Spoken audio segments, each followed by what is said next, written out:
Hi there. So today we're going to talk about cats and misogyny. So this is actually a really funny topic, I think. I find it hilarious. So I have my co-host here today. This is Priestess. This is my darling. She's an 11-year-old diluted calico. She's my best friend, and I consider her to be, like if I'm the earth and she's the moon. Our lives really do revolve around each other. She's very special to me. We've been going through some stresses lately, so that's kind of hard and scary because she is a compulsive groomer to the point where she licks all of her fur and her hair off and her skin, so it's really quite stressful. And so if you see me stopping her from doing that, I promise you that it's not cruel for me to shut that down, because it's really distressing for her. So although we'll be talking about cats and boundaries, I promise I'm not violating her boundaries by stopping her from over grooming. So one of the funniest things about this topic is that, in the media and sort of historically, women have been connected with cats topically. So the idea that women are fickle and mysterious, and there's mixed messages and mixed signals, and what do they really mean, and cats are kind of the same way. One minute she was playing with me, and the next minute she was whacking my hand and causing wounds.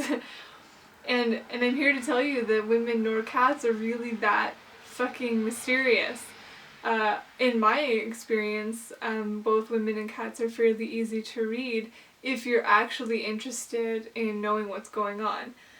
If you just want to, carry on with the idea that, I couldn't have possibly have respected the cat or the woman's boundaries because who knows what even those were. That's kind of a game. And I don't think we need to play that game. I think we need to have some respect for what women are saying, whether it's verbally or with body language, and what cats are saying. As long as Priestess is sitting here, I know she's good, right? And if she wants to leave, she'll go. I'm kind of in her way, so if she were to stand up, I would move this way, and then she could, jump clearly off the bed. That's sort of like communal living, right? You have to be present and anticipatory to the needs of the other person or creature that you're sharing space with. And that's something that I don't think a lot of men are prepared to do. They're not willing to, one, understand what their own body language is expressing, and how that language can restrict other people's communication in turn. And also they're not interested in being that accommodating. So the idea that, if my cat stood up and, I would expect whoever was in the room to give her enough space so that she could, jump from the bed and clearly leave without feeling inhibited. Yes, I do think we need to be anticipatory to other creatures' needs. And then furthermore, that you not just have to anticipate but make space for and have respect that, as much as I might want her to stay, she might want to go. Oh, that is not allowed. Priestess, aw. Okay, awesome. Good boundaries. Way to go. Oh, I miss her already. So, Priestess! She's just waiting at the door now. And that's another really interesting thing that cats will do. A lot of the time they'll only come to the doorway and look in, and so what they're doing there is, she's comfortable with me, she cares about me. This cat has a pretty good relationship with me. I'm lucky enough that I can believe that. So when she stands in the doorway, she's checking in on me. Am I okay? Am I sleeping? Am I gonna get up to give her food anytime soon? But she's not interested in coming close enough because she doesn't want attention. She just wants to know what's going on. So when she stays in the doorway, she's got a clear getaway. If I were to for example, go after her just there and bring her back in here, to me that's violating her boundaries. She's pretty clearly stated she doesn't want to be in here, and she's perfectly safe in other parts of the house. So I don't have to restrain her in order to keep her safe. She's got free reign. She's all good. So cats, I believe, teach us a lot about reality and humanity, and they're really unique animals. There isn't really an analog for cats in the animal queendom. So I think that because we've decided to domesticate cats, and because we've decided to live in such close quarters with them, I do think we have a major responsibility to try to understand them. And I think we've done a real disservice to ourselves and to them as autonomous creatures by acting like they're so mysterious that we couldn't possibly fathom their inner workings. Like, in my opinion, although complex, like, their needs are very simple, and just like any animal, like, there's that water and food and shelter and security. And I think that if you're going to offer to provide the shelter and the food, you also have to provide that security. And that doesn't just mean a roof over their heads if they're an indoor cat, which hopefully they are. But it's the idea that they feel secure in their sense of self. So although they may not have the same level of sentience that humans have, they absolutely have a directive to stay alive. They absolutely have a comfort level and a desire to seek comfort, and they deserve to feel that. So I think that we really need to be respectful of the animals that we foster, because they are alive creatures just as much as we are, and really no different in terms of like consciousness and desire to stay alive, and just as a drive toward fulfillment and a good life, happiness. Like, they don't want to have their paws stuck in traps, and they don't want to be hungry or cold.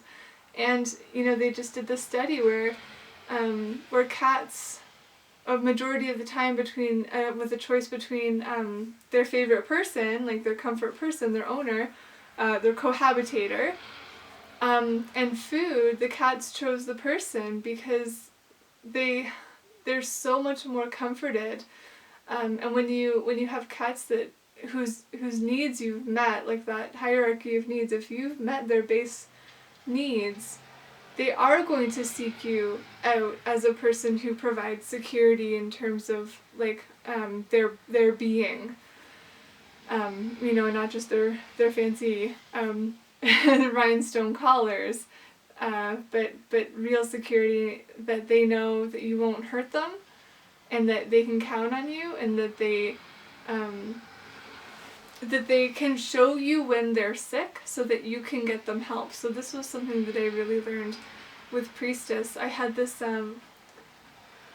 we really put her through the gauntlet of testing to get to the bottom of this compulsive itching and grooming thing, so I could rule out a lot of things, because if anyone's ever dealt with this issue, it's hugely mysterious. Again, like, I so wish she could talk to me so I could find out what the fuck was going on. So there was this one instance where she was put on her back in this V-shaped bolster, so that they could withdraw, urine right directly from her bladder and things like that. And even though I took her to this scary place and I put her in the position where she had to be on her back, because she's actually quite an intense cat, and we can talk about that in a minute in terms of like her survival instinct. So she will hurt people, and has.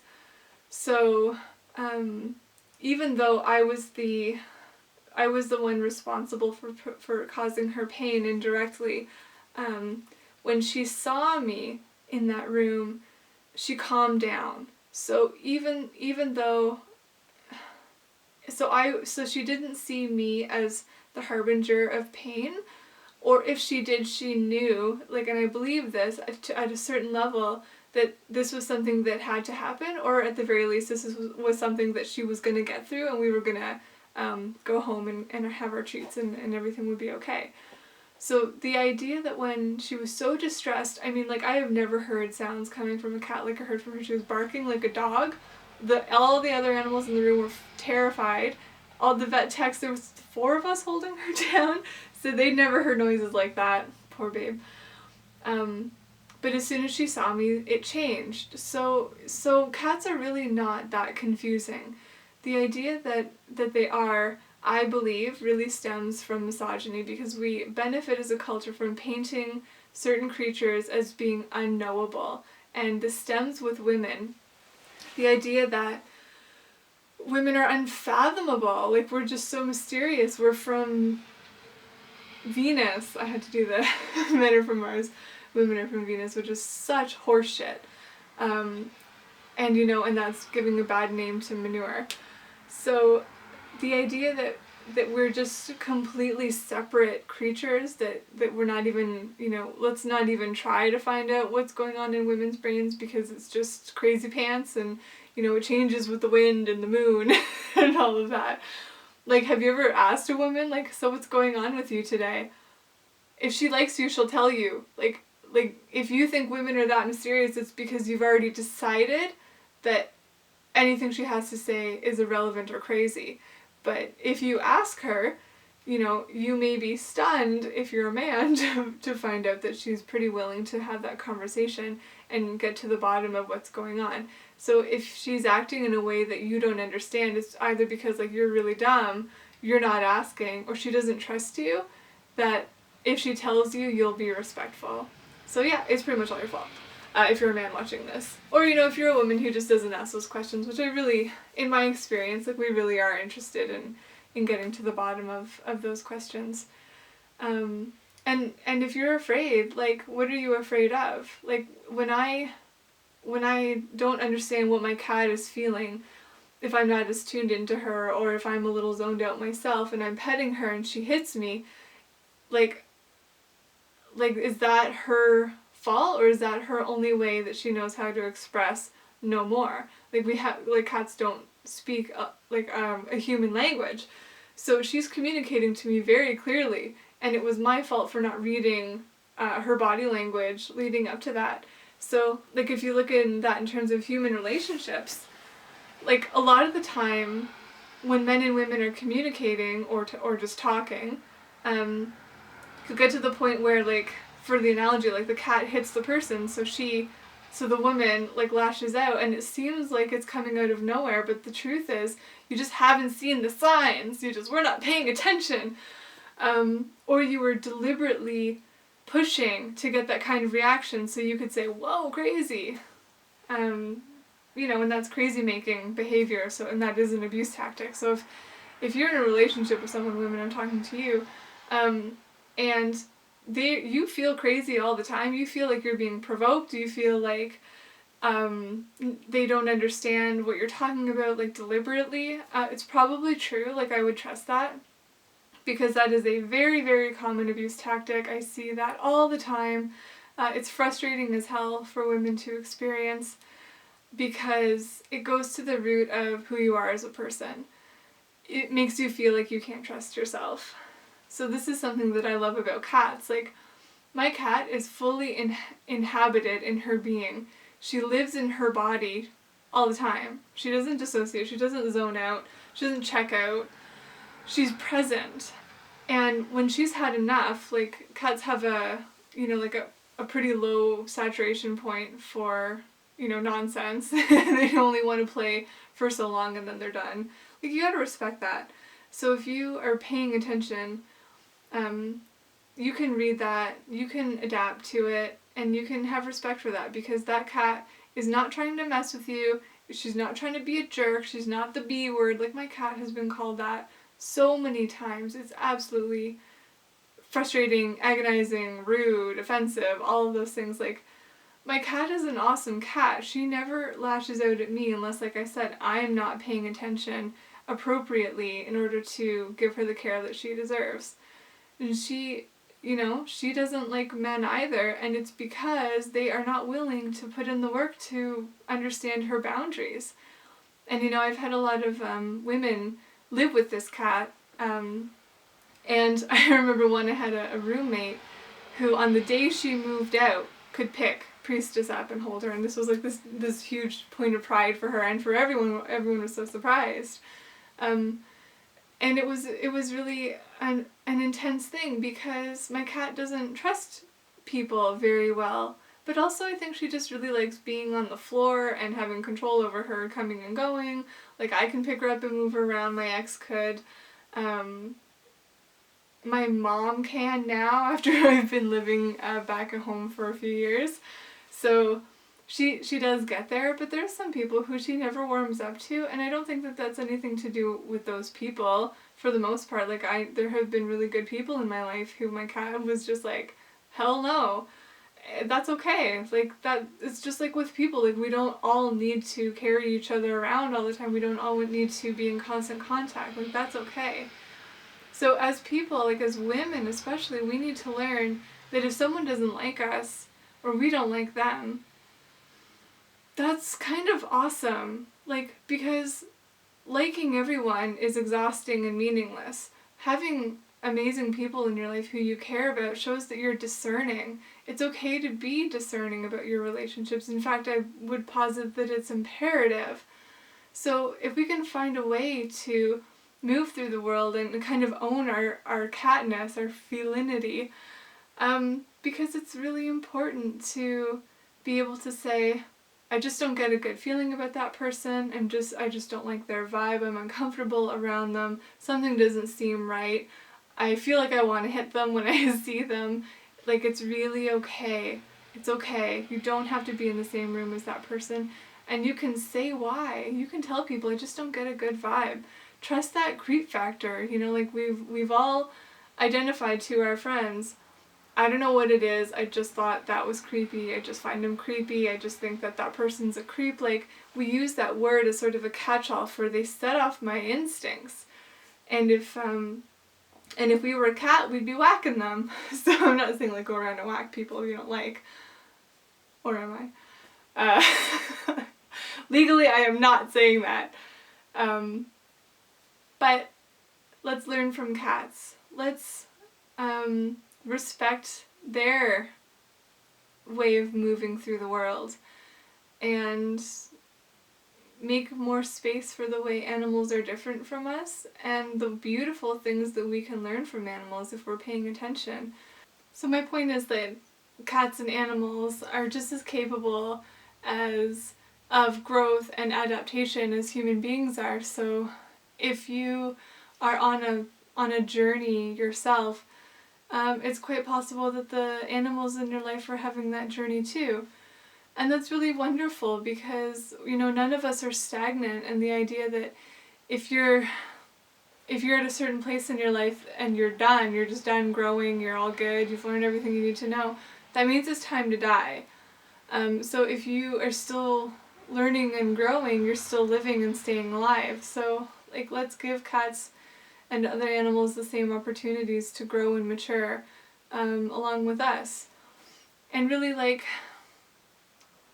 we have this, oh my gosh, our society is so ridiculously gendered.